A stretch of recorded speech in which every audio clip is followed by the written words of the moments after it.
So today I have on Kimberly King. I wanted to mention, so this is your second time coming on the podcast, and I went back to look what number our first episode was because people are probably going to listen to this and be like, oh, like I want to hear the first one. So it's episode 185.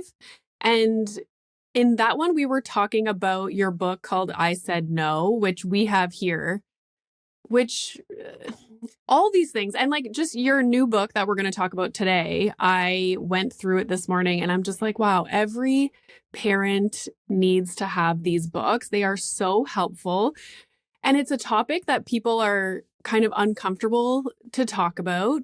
Even just having you come on the podcast, I'm like, I don't think I've ever heard, like, you don't really see content about child sexual abuse, how to prevent it, how to teach your children body safety. You don't see a lot of content about it. Why do you think there is this, like, I guess, lack of information when it comes to these topics? Well, it's interesting. You see a lot of sensational, terrible, awful stories on the news. You see them like in your feeds and, you know, everybody's sharing all these awful things. And it gets like parents truly terrified and overwhelmed. And then I think that's why we tend to get stuck, because parents think like, we're just not going to talk about it for a while because we're safe here. And it is scary. The other thing that I think a lot of, especially, and maybe this is gender bias, but I'm just going to say it, I think a lot of women might have trauma in their past. And so they also are a little bit scared to talk about it because it might bring up old feelings, old memories.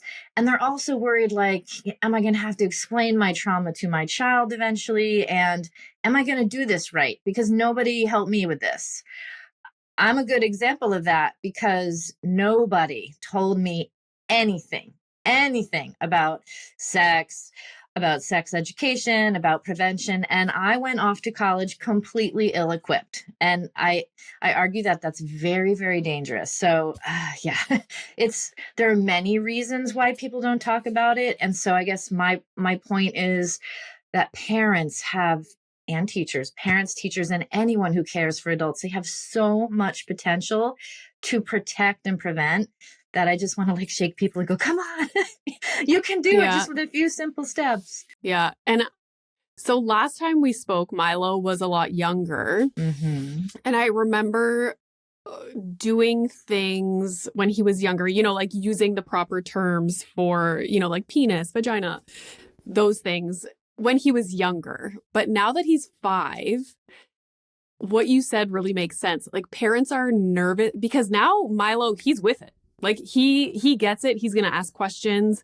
And so it's more, I think, daunting for parents to bring up topics like this because they don't want to screw up. Yeah. Yeah, exactly. They're scared. Like, and you know, Milo, he has no attachment to any of the words. He has no attachment to any of it. So he's just like this little sponge and he's looking to you. Right. So, yeah. And it's funny because even now at this age, he's asking so many questions and I'm like, come on, Renee, you got this. Like you can do it. And like the other day we passed a cemetery and there's all like the tombstones and he's like, Mommy, what's that? What's that? Like, why is that like that? And I'm like, okay, Renee, you got this. You can do this. Yeah, but they're so curious. And then you give your answer and then they ask another question and you're like, okay. But along like with what you said about, you know, there's all this information, stuff on the news that terrifies parents. That is just awful. These stories that we hear about. But then there's no follow-up about like, here's what you can do to prevent this in your home. It's just let's scare the shit out of people. Yeah. And then that's it. And that's it. And so like, what a terrible position to be in, especially, you know, with kids having access to the internet and the cell phone. It just becomes this overwhelming snowball that's just rolling down the hill and everybody's like, I can't handle it. But you actually can. And like kids do ask questions like, you know, the cemetery, and the last question's about sex too, and terms. And it's okay to answer a question truthfully, but not give all the information. So like the situation, I get it every year in kindergarten, what is sex? So for a 5-year-old, as a teacher, I might say, well, sex is, that you're born as a boy. So your sex is a boy. Your DNA, which is what your body is made of, means you're a boy. And if they keep asking me, I'll just say, well, you know what? Why don't you go ask your mom or dad? Because that's not what I'm talking about today. And I just slowly redirect. But now you, as a mom, might be able to answer that a different way that would be appropriate for your 5-year-old, as to not scare them to death, but to just gently, tell them what your definition of it is for the 5-year-old, and then move on, redirect. Do they actually ask that in kindergarten? They do. And it's because they've heard it, or they've seen it on TV, or they've, heard maybe older kids asking. Another thing they always ask is, what's a virgin? And, you hear a lot of those questions after Christmas, because we're, a lot of Christians are talking about, the Mary, the Virgin, all of that. And so for that one, I don't touch that one with a 10-foot pole, but I do say, well, the last time someone asked me that, I was like, a version is a different way to explain a story. And I just moved right on because that's not for me as the kindergarten teacher to answer, but it would be fine for you to answer, and however you want to answer that. That's a complicated, those are complicated questions. And then they keep asking more. Yeah, totally. It never ends. So your new book is for adults, and it's called Body Safety for Young Children, Empowering Caring Adults. Can you explain a little bit about who this book is for, who would benefit from reading it, and also what kinds of things they would get out of it? And we will talk about some of those things in the book today also. Sure. So it's designed for parents, teachers, and anyone who cares for children, who wants to learn simple strategies that are not going to scare you to death in just like an authentic, practical way, so that you feel empowered to talk about this. And it's very trauma informed. It's very sensitive. It goes at a slow pace as to not overwhelm anybody. Woven through it are some lighter things, some humorous stories, but also some real stories from survivors who are going to teach you things that like even I didn't know. And I'm a sexual abuse prevention educator. You're going to hear some real stories that will really empower you to prevent child sexual abuse. There's a little bit of statistics. There's a lot of stories. And then for teachers and parents to have this minute where they can communicate on the topic, because with it, there are so many opportunities for teachers and parents. Teachers and parents spend 95% of our child's time, or the daycare provider, with the child.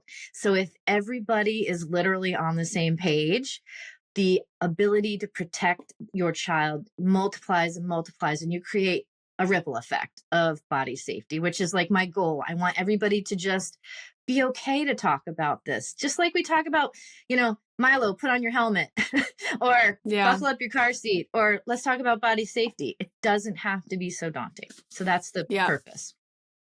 And I will say it's very digestible in the way that you have it laid out. There's, a paragraph of information, and then there's a list. Like, I love the bullet point lists. And like you were saying, it's not daunting.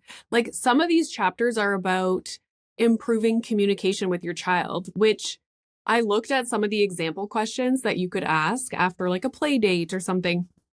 Everyone would benefit from this. Yeah. Because we'll get into it, but I was like, sometimes I find myself stuck because usually I'm asking a closed-ended question, like a yes, no. Like, did you have a good day? And he's like, yeah. I'm like, oh, okay. And then I get stuck. And the questions that you have laid out, everyone needs to print them out, put them like on a wall in your house and just open up communication. And it's not super daunting. And there's little changes and things that we can do day to day to help our kids and to prevent this from happening. So one of the things I wanted to talk about, I jotted down 3 of the common misconceptions about child sexual abuse. And the first one, which is what usually this is what the news makes us believe, is that it's, you know, a man, like a scary man that we don't know, that, you know, there's always the stereotype of like driving the van around the neighborhood and you want some candy. Like that's what we're afraid of. Yeah. But in reality, that's not necessarily what it is. Right. And that's the one of the biggest like myths that people attach to. And I do believe that's media driven and news driven. But in fact, 90% of child sexual abuse is from the people that we already know, the people that we love and trust, which is why it is so hard to prevent it if you're not even looking for it. So if you know that it could be your soccer coach, your cousin, your uncle, your sister, your older sibling, it could be anybody. If you know that and you implement some body safety strategies, you have a really good chance of preventing. There are always stories like, I just saw one yesterday about, tragedy, terrible story about a kidnapping. And that accounts for 10% of it. And so in the book, I also talk about like how to empower your kids for that other 10%. Like we talked to a karate martial arts specialist about some things there and how to find that empowered voice and what to do in the event that happens. But I don't think that's where your focus needs to be. It's always good to talk about scenarios and body safety in general. The other thing that even after publishing this book, these statistics are always changing. Interesting statistic, which is why I'm so glad I'm here to talk to you about this, is because, okay, it used to be 40% of child sexual abuse was from child to child. So an older child, an older sibling, a babysitter who's maybe 17 or whatever. Now that number has gone to over 70%. It's huge, and it's based on very recent research. And I think that's because of the pandemic and being home and, having different care providers and different kids with other kids. And then also kids recreating what they see online. So it's really startling, but you can make so much progress in that area because you know who your kids hang out with, who your children are friends with, and you can really dig in and build that trust so that if, God forbid, something happens, your kids are going to tell you so that, you can stop it before it happens again. You can put a, red flag up and just get into that situation and talk about it. So from a child's perspective, is it fair to say that when it's an adult, it might like raise a red flag more so for the child versus like it's a peer or a babysitter or whatever? Yeah, it's interesting. That's a really good question. So a lot of times when children are abused by an adult who could be a family member or someone they love, they might not know any different because that is their normal. So they don't know to tell because no one's ever talked to them about it. No one's ever told them that's against the rules or wrong. So they just don't know. If you have a child-to-child situation going on, you might just be playing and it might just go into curiosity. And that happens all the time. That happens, kids play doctor, they're curious. Those things are normal. But when it goes into, it kind of crosses this bridge where there is coercion involved and somebody doesn't feel comfortable and somebody objects or says, I don't feel like this is a good idea.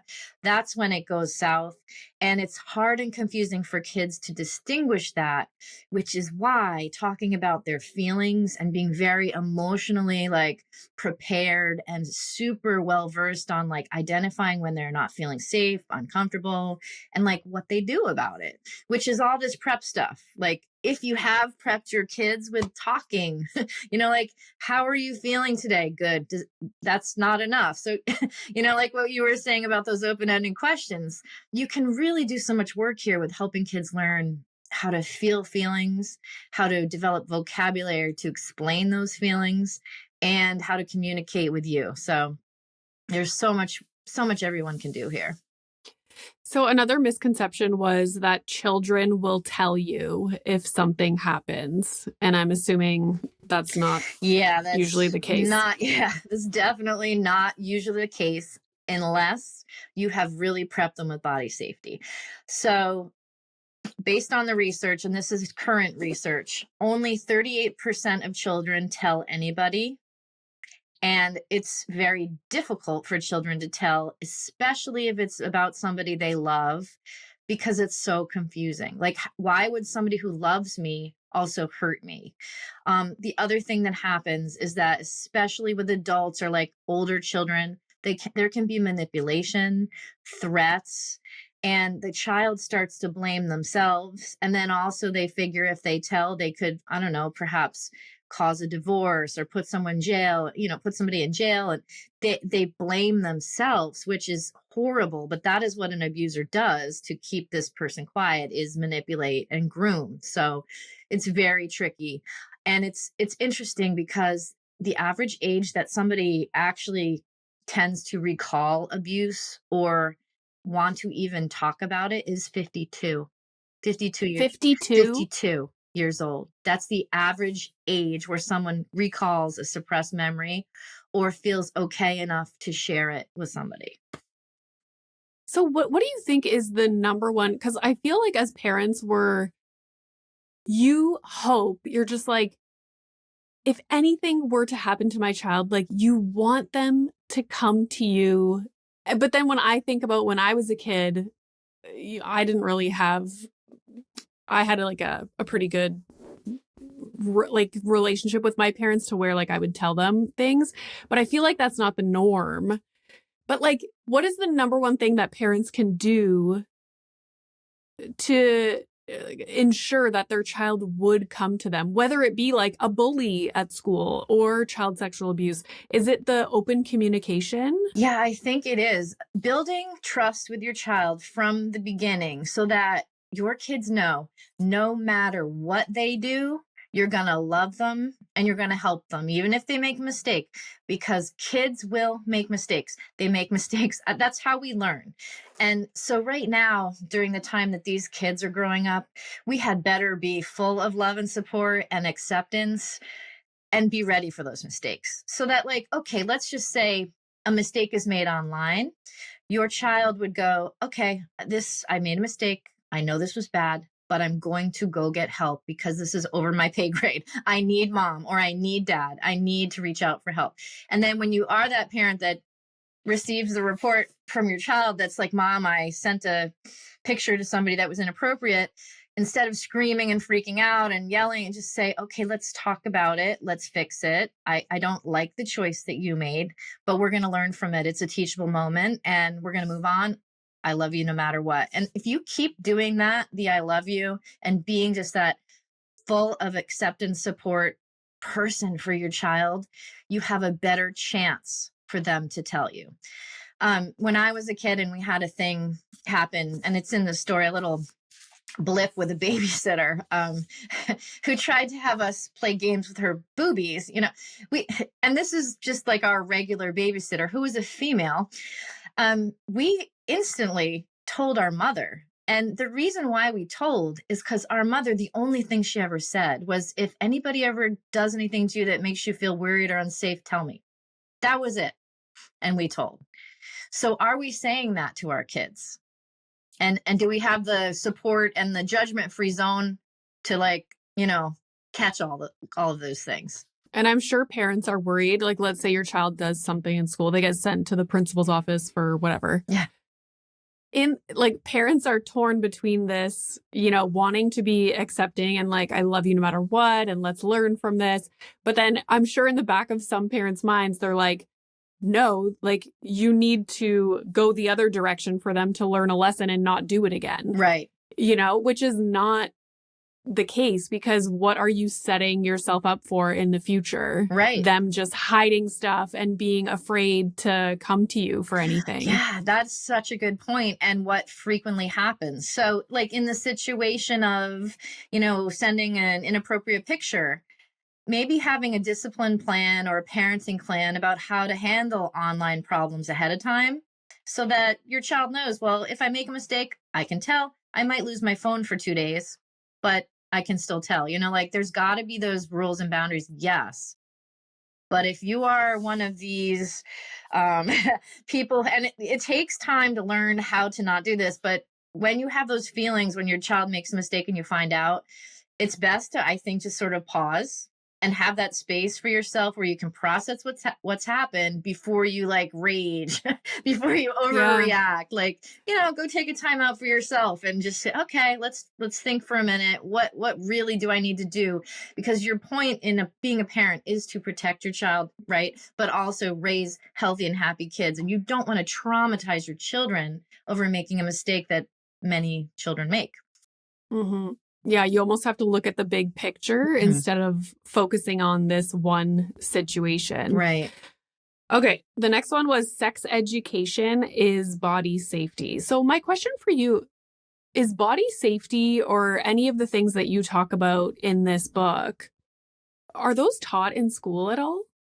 So some schools teach a little bit of body safety, and some schools have curriculum for body safety and sex ed. So it just depends which school system you're at and what your district is doing. Many states have adopted something called Aaron's Law, which is a law that requires schools to actually follow particular bullet points and do a number of things in regards to teaching sex ed and sexual abuse prevention. So it really just depends where you are. And if I were 30 years old, I could tell you the states, but because I'm 53, I can't. But I know Connecticut has passed Aaron's Law. But it's very interesting because schools are different across the United States and all around the world. And a lot of schools get involved in the politics of this topic, which you would think there shouldn't be any. But there are.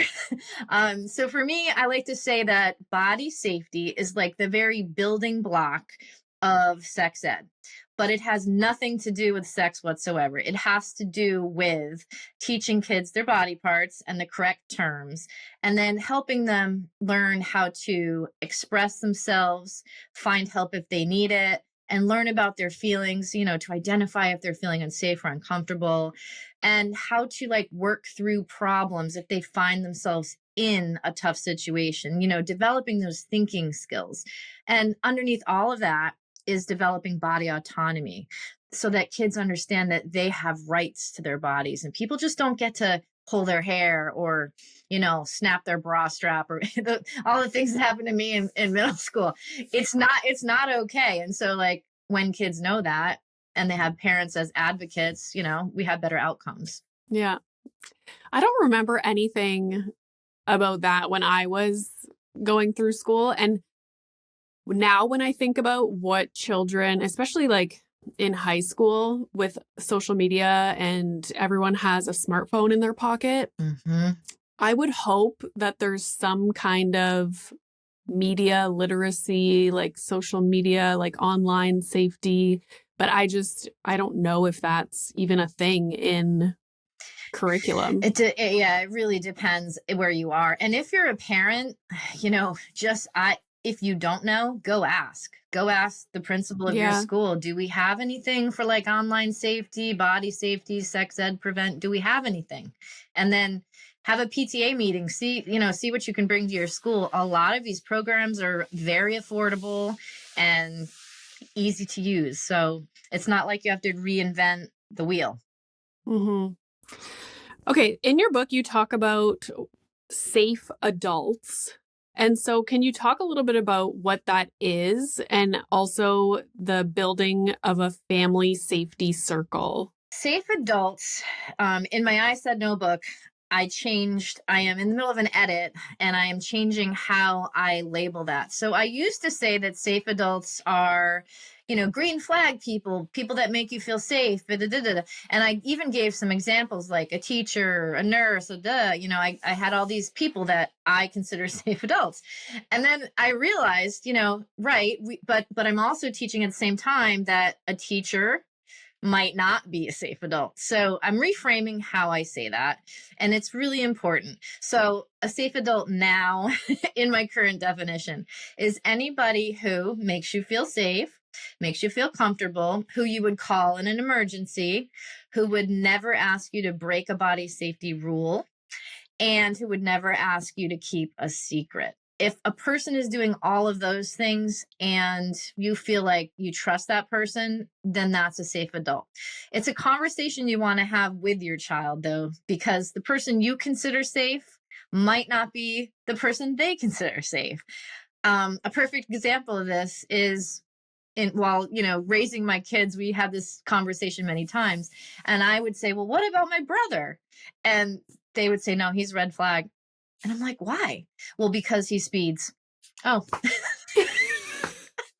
or because he let me not sit in the car seat. Like, he's not safe. So like our definition of safe and their definition of safe is different. So yes. And so I would suggest, having conversations about who these people might be with your child frequently. The list can change. You don't always have to have the same safe adult. But once you do decide who those safe adults are, you as the parent have to include them into your safety circle. So you ask them, are you willing to become part of our safety circle? It involves learning about body safety. It involves showing up for my child if he has an emergency. It involves answering a phone call if needed or a text. And, really have to talk about it and train them on how to receive a report. In the event that that safe adult gets a call, that safe adult needs to know how to handle a crisis or how to handle a disclosure of sexual abuse.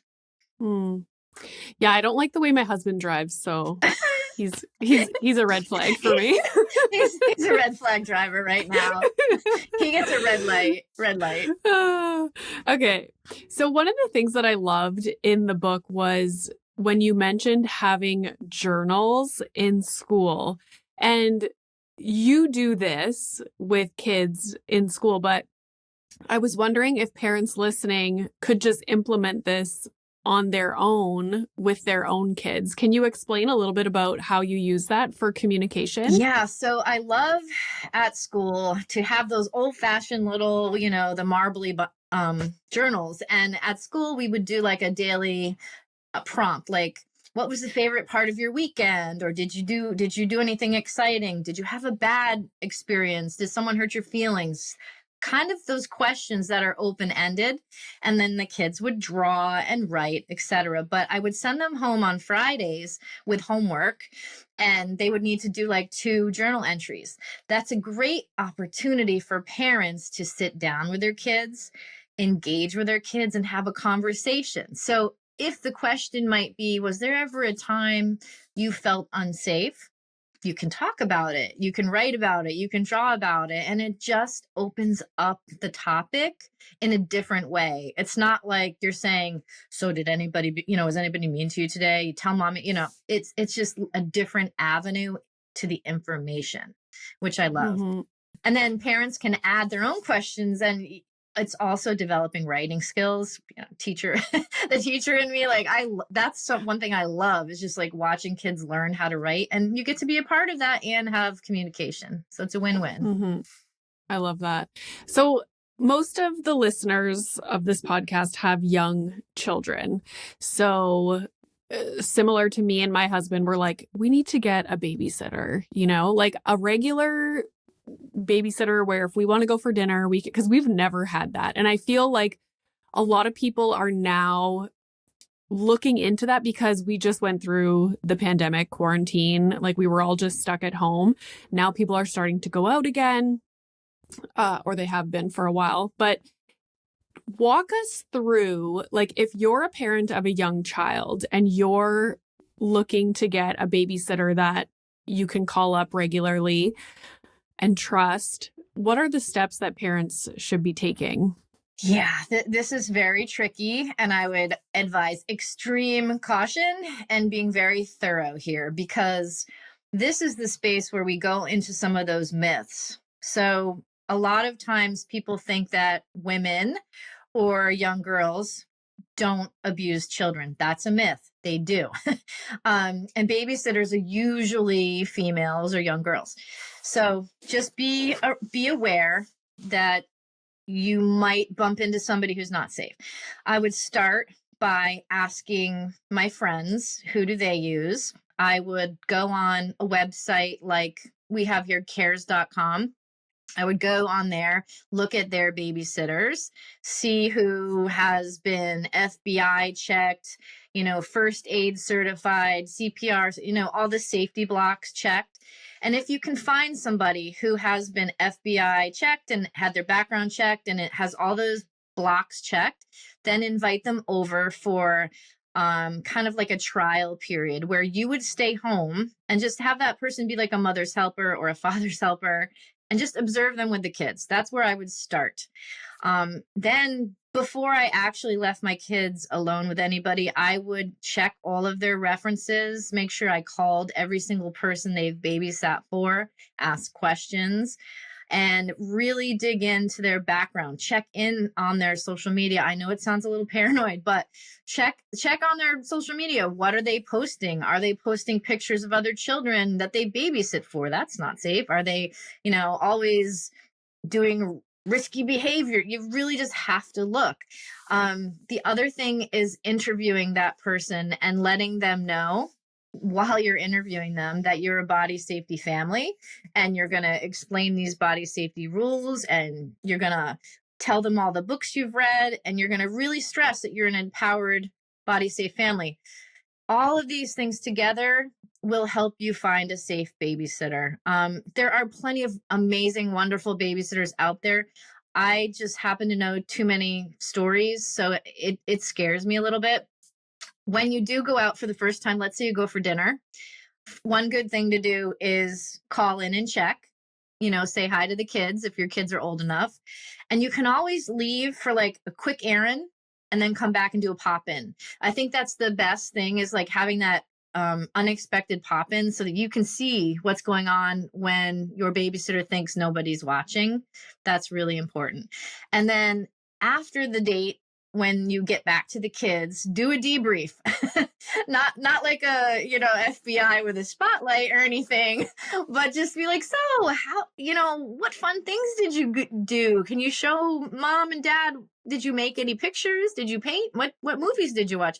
And then just sort of have a conversation about it. And then at the end, just say, did anything scare you? Did anybody hurt your feelings? Were there any fights with the kids? Just keep asking those questions. One thing I see parents do that I'm like, I'm scared by, and it's on Facebook, is they put a request for a babysitter on Facebook. Oh, I see this all the time. And I'm like, what are you doing? And it's also like panic, like, hey, I need a babysitter in 3 hours. I'll take anybody. And I'm like, oh my God, like, no, like, please don't do that. That's like really inviting trouble to your house.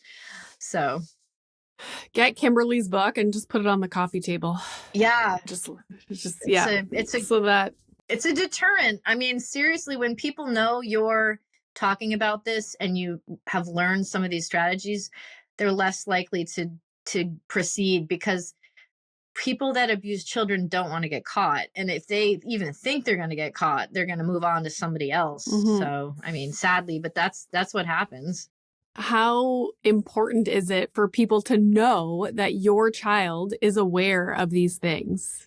Do you know what I mean? Like, it's almost like, how like they say bullies pick on not like, but like more timid kids, because they're not necessarily going to stand up for themselves. They're not going to tell on them. They're not going to, they don't have the ability to like set boundaries. And, so if people know that your child is informed in this area, like, that's huge. It's a deterrent. It absolutely is. And but they're not going to know unless you tell them, the adults. Mm-hmm. So anybody that has a kid that's younger, let's say you're going to soccer practice, I would be like, hey, you know what, coach? Here's a stack of books on body safety. We've already taught our child about their boundaries. And if, somebody makes them feel unsafe, they're going to tell us right away. Why don't you share this with the whole team? Why don't you share this with the whole league? Because let's keep our kids safe. It doesn't have to be like paranoid and accusing anybody of being a predator or anything like that. It's just all in the name of safety, which I think is great. And kids will also, like, I have a child in the where I'm working right now, who just yesterday, and I'm like, oh my God, it's like right out of my book. It's like I couldn't have dreamt it up. A potty accident at school. The child had no backup clothes, cried hysterically. It was like so traumatic. We couldn't find clothes that fit him. And then meanwhile, I'm new at this school. So meanwhile, there's staff in the bathroom one-on-one, and I'm like, oh dear God, like you're breaking all my rules. I'm like panicking, but I'm like, there are so many opportunities where we can just like take a minute to think about how we do something, and then we prevent trauma, bad memories, and we encourage safety. Mm-hmm. It doesn't have to be so overwhelming. So Yeah.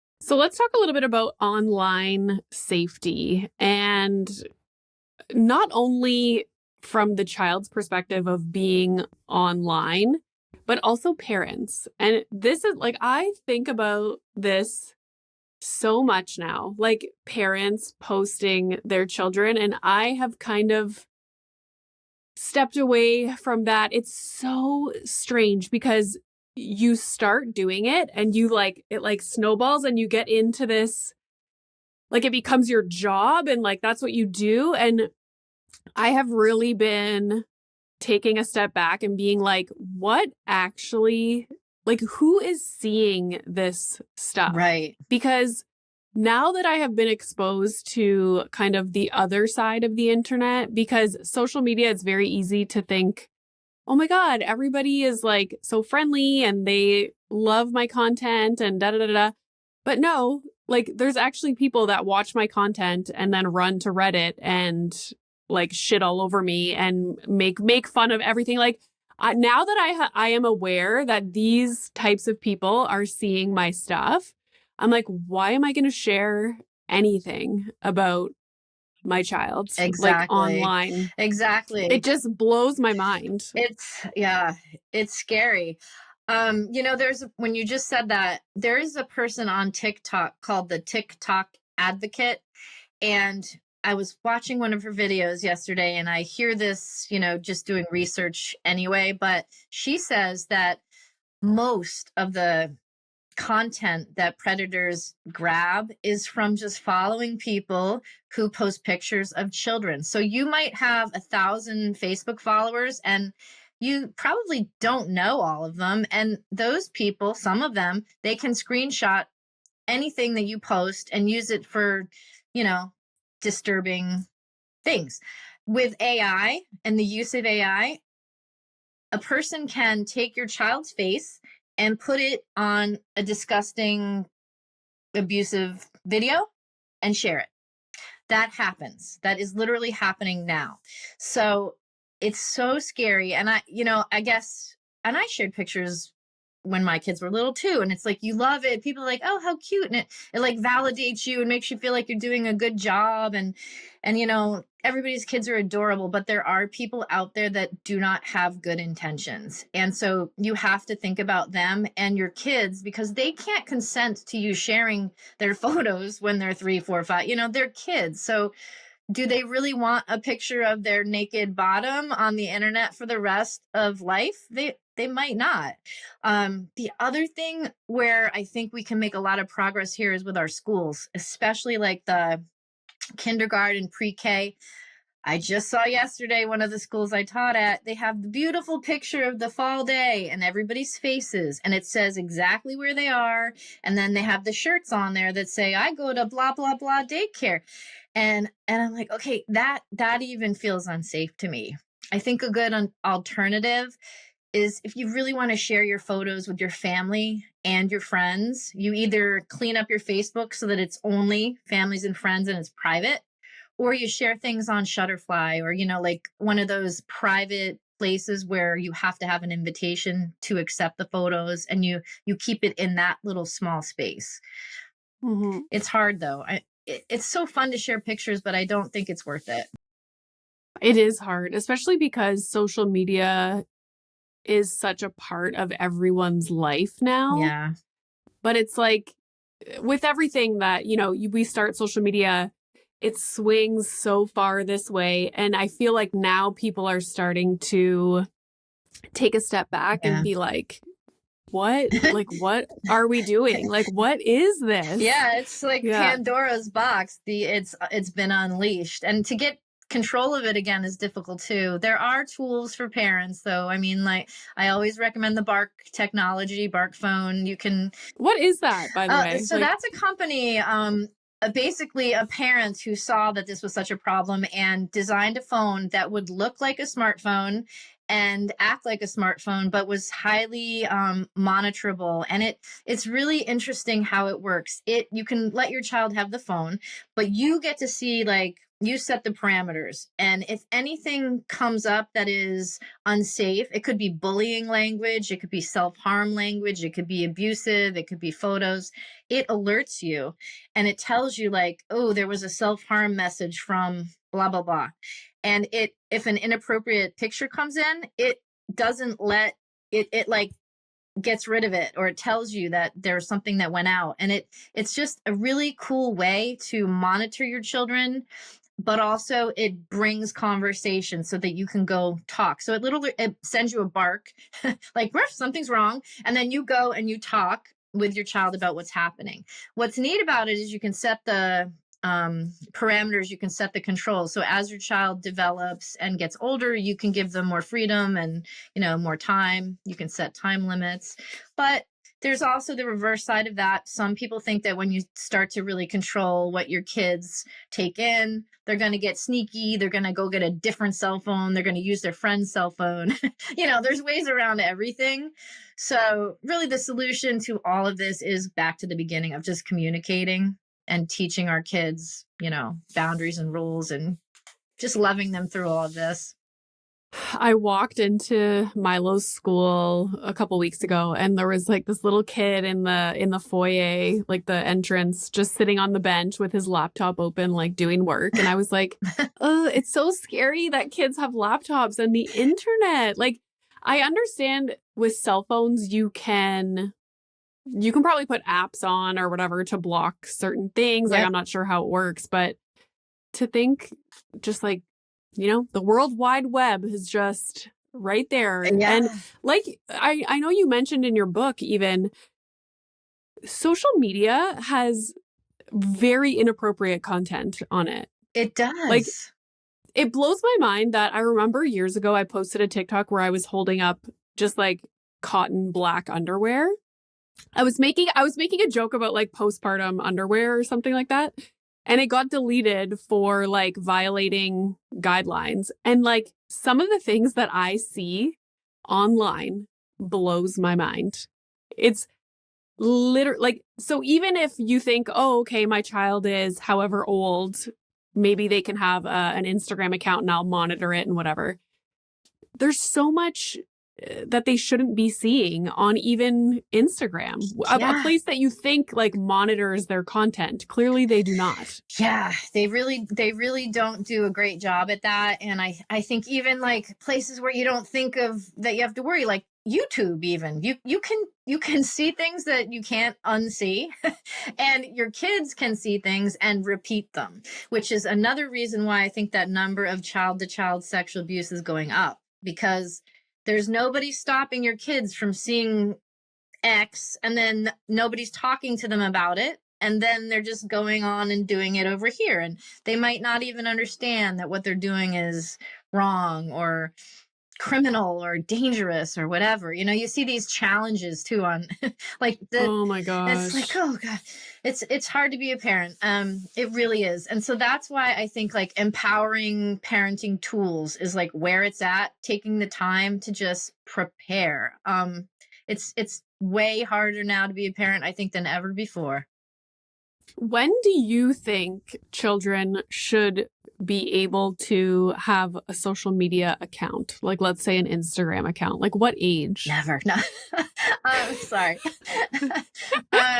So let me just preface. My kids are 26, 24, and 19. I let one of my kids have an Instagram account when they were, I think, 15. And for one of my children, it became an instant stressor, an instant anxiety inducing nightmare where all that they did was compare themselves to everybody else. And it did not, it wasn't social. It was just, it crumpled what was there of their self-esteem. So that's not my favorite thing at all. I wish parents could just avoid it altogether. But if you're going to let them have a phone and if you're going to let them have social media, I would say like 14 maybe. But my hesitation is because those young brains are so impulsive and you can make a tiny little mistake that's going to hurt somebody forever. You just don't know like the long-term effects of the things that you share, that you post. And you also don't understand that there are bad people out there trying to lure you into things, and you can get trapped into a whole big situation. I remember at the very beginning with my daughter, she was on like her Kindle or something. And I don't even remember. It was like at the very beginning of social media, somebody was messaging her and telling her that she needed help. And, she's a sweet little 14-year-old. And she starts talking with this random person who she thinks is 14. He's like a 53-year-old man. And I'm like, oh my God, give me that thing. We're never it can get out of control quick. So if you do have kids online, I do recommend being in the same room, talking about what's going on, being over the shoulder here and there, and just teaching them where the safe places are. You don't want to let your kids loose while they're young. You can set limits, and you do have to talk about like where these things can happen and how they can happen. Mm-hmm. Yeah, I liked your advice about not ever allowing it in the bedroom, behind closed doors. That was good advice. Keeping the devices in the parents' room overnight. But it's interesting, like 14, 15, I feel like it was hard enough to be that age without social media and the internet. It was. Yeah, it definitely was. I think I remember when we first got the internet and it would take literally 30 minutes to like download an image. So I specifically remember being like, oh, I'm going to download this image of like, it was like Cindy Crawford or like one of the big models. And I would go play outside, come back, check on the picture and like go back, play outside. So it was hard enough growing up, like comparing yourself. That's when we're trying to like build our self-esteem and we're insecure and, like you said, comparing yourself to people. And that was hard without social media. Exactly. So I can't imagine. Like social media and the internet is what freaks me out the most as a parent. Yeah. And I think that's a common feeling. And there are some parents who just take a line on it and say, well, you know what? I'm sorry all your friends are doing it, but we're not comfortable doing it. And we're going to make these decisions for you because we're your parents and we love you. Mm-hmm. It's okay to say no if you're not comfortable. If you feel it's unsafe and you're not ready for it, that's your prerogative. You're the mom, you're the dad. It might not be popular, but you don't have to be popular. You're trying to raise children to be healthy and happy and well. Yeah, I know. I'm always like, okay, Milo's 5. Maybe things will change by the time. They probably will. I mean, things have gotten so out of hand with the online stuff that by the time he's 13, I would imagine there's going to be, way more safe spaces for kids. I hope. Mm-hmm. I really hope so. Well, this, again, was such an informative and helpful conversation. I really encourage people to pick up Kimberly's book. So maybe you can tell us where people can find the book. It's not out yet, is it? It's on Amazon right now in pre-order. The launch day is November 1st. So you can buy it now. You can order it now, or you can wait till launch day if you want. It's available anywhere books are sold, on all the online platforms. And I'm not selling it from my house per se. It's Griffin Publishing is the publisher. They've done a great job with the design of the book, and I love how they took my words and made it into this beautiful, easy to read guide that I think is manageable. And it's what I love about it is the way it's designed. You can read a little bit and put it down and just come back when you feel like it. You don't have to learn all of these things all at once. This is a bit of a process, right? Mm-hmm. Yeah. And it's like everything in parenting. It's like implementing these small little things for like a big picture, like lesson or it is super helpful. And you can pick it up and be like, oh, here's some questions I can ask. Yeah. When they get home from school, like laid out perfectly for you, bullet points. That was the point. I was just trying to think about like a busy mom, a busy dad, or a teacher or a caregiver who doesn't have a lot of time, but really wants to dig in. So like, instead of searching the internet and and like watching all the YouTube videos and going on it, like put it all in one place. It's there for you. Yeah.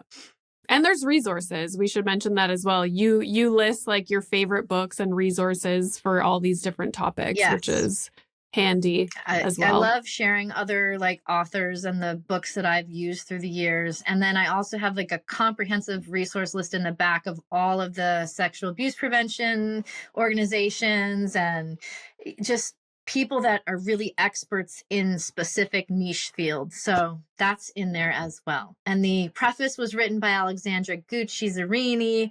She, if you don't know who she is, she's an incredible advocate and just did a great job with the preface. So, and your Instagram account is? It is Tough Topics Mom. Awesome. Well, thank you so much for having this conversation. Thank you so much for having me back. It was great to chat. And I'm on a roll.